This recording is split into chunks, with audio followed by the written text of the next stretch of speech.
Okay, so I'm sitting here with Rocky Winston and say hi. Hello, hello. We've been having a week, right? And we're having a real estate week. So we were talking about a couple of things yesterday because a lot was going on. There was a lot going on. Yeah. When, a deal is falling apart of any size, what's going through your mind? I guess a million things is going through your mind, right? Like, how do you fix it? How do you put out the Yeah. fire? What are the solutions? I mean, you're really just on the hamster wheel, right? Like what might have been done differently. Yeah, Yeah. exactly. And you're beating yourself up a little bit. Of course, yeah. Yeah. And that was kind of where we spent some time talking, I think, yesterday. And so thanks for coming on here because I think this kind of information will be helpful for a lot of people. It's naturally so when you're beating yourself up, right? And what do you feel like you might lose sight of when you're doing that? I think sometimes when you're beating yourself up, you're thinking about yourself a lot, Yeah. right? Yeah. And which is normal. It's normal human behavior. We think we're at the center of everything that's going on around us. And that's what we feel like our job is, when in fact, that's not it. Right. As a servant leader, right? And you've got a pretty good client list, right? They don't want you to be in control, do they? No, No. not usually. Yeah. What do they want you to be? They want you to listen to what their needs are, Yeah. right? And help them find solutions and what's important to them to get to what they want. What's important to them. Right. And what do you like about that? I like the feeling I get of helping someone. Yeah. Yeah. And then when you get hired, they've hired you not because you said something slick, Right. right? It's because you demonstrated that you're a what? A consultant. Consultant, a servant leader, consultative, Yeah. right? You're a good person. Right. You're smart. You demonstrate market knowledge, like all the work that you've put into being a good person, a good husband, a good dad, a good neighbor, like it all, you get vindicated or validated by when they hire you, right? I bring that up because it's easy to like forget that, right? I mean, you work as as a person to be an extraordinary, and then those people hire you. The deal's falling apart because why? Because we're not able to come to an agreement, right? Right. There's not a solution that works for everybody. It's not because you weren't a good salesperson. Right. Which is hard to remember. It's hard to remember. It's not because you weren't a good salesperson, right? Sometimes some agents, they make it so about themselves that I hear this from people all the time, like, man, my past agent or my previous agent or another agent that didn't hire, it felt like they just wanted a sale. They were just trying to force it. They made me feel bad, Right. right? They made me feel bad. Too Can you much believe pressure. an agent would make somebody feel bad? You don't. Try not to. So, the other thing that we talked about, in my experience, now that I'm 50 years old, I can say I have a lot of experience. I got to say it anyways, is that when you treat somebody with respect and you treat them consultatively, Right. right? And you guide them through the process, whether it's the end result that you're hoping for or not. And it's okay to have hope for them. And some of these can be life-changing experiences. But I have found that it always comes back X, 3X, tenfold, when you're like, you're right, let's bag this. It's not perfect or it's not ideal or it's not working out like you wanted to.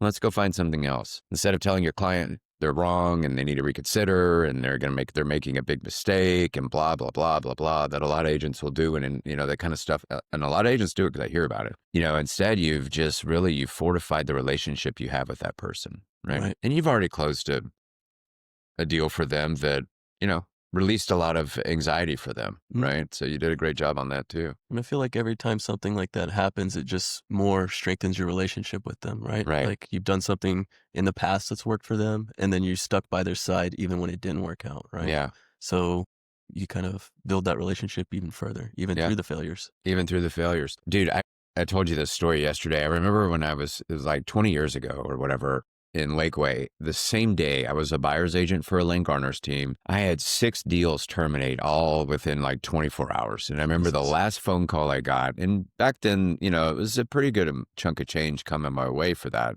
But I remember exactly where I was at the moment. And I was like, how in the hell am I going to pay for stuff the next 30 or 40 days? Here I am 25 years later to tell you that you will figure it. Like, I'm not that you're in this position, but like things work out for a reason. One of those guys ended up re-upping and bought a bigger piece of property on Lake Austin. There's that twofold.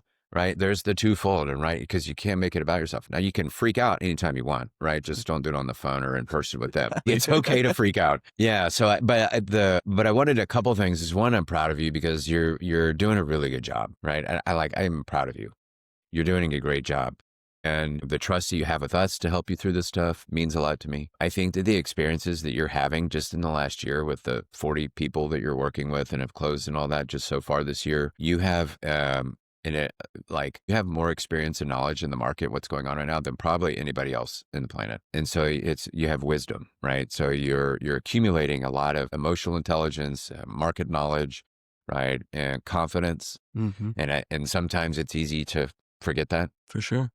Yesterday, I think you were reignited. You told me you were telling a story about that with Leslie. Yeah, I was. Just being able to lean on you guys, I guess, seeing her energy and her emotion reignited me to, put a little umph in me to Yeah. get back onto the table and start talking and, being a fiduciary for my client to express their needs. Being a fiduciary for your client. Sometimes you got to put your armor on for that, don't you? Yeah, you do. Yeah. Because let's face it, agents right now are jerks. Yep. A lot of them are, right? Yeah. And so as soon as we learn how to start talking and communicating nicely with each other again, a lot of this will start to settle down. Absolutely. That's a hidden message in there for everybody, by the way. Not so hidden. Awesome, man. Another good point to the team is having you guys here is awesome to get you back up on that horse. Yeah. Because it's easy to have something like this happen and then go back and just relive it over and over again for weeks on end. And right now I'm already back in the office. Right. But the reason I wanted to have this conversation, I'm glad you just said that. You're back in the office and you're not totally defeated right now because you have a what? Team. You have you have a pipeline. Yeah, a pipeline. Yeah. And a support system. You have a pipeline, right? You have that more is coming because you've been doing what? You've been doing the work. Right. Right. So even while you have contracts going on and stuff like that, you're still talking to people, you're still qualifying people, you're still meeting people where they are, still presenting, right? You got to keep that going. Absolutely. It's what pays the bills. It's what pays the bills. Hitting the singles and the doubles is what pays the bills, right? And you're able to do that, this team gratuity here, but because the team is doing all the other stuff, right? And you're just having the high level, right? So that's great. Yeah, the pipeline, and you've got 4 or 5 in the pipeline, 0 to 30 days ready to go. That's right. And the pipeline's where it's at. That's how you keep your consistent income. And you set 128 appointments this year. Right. And you have 37 closed, 3 in escrow. 37 closed, 3 in escrow. So that's a better than 4-to-1 ratio that we've been talking about, right? Mm-hmm. Because you're crushing it. Yeah. Yeah. That's how you do it, people. Meet Rocky Winston. He's a legend. All right. Thanks, dude. Thank you. Thanks. Yeah, thanks. I mean,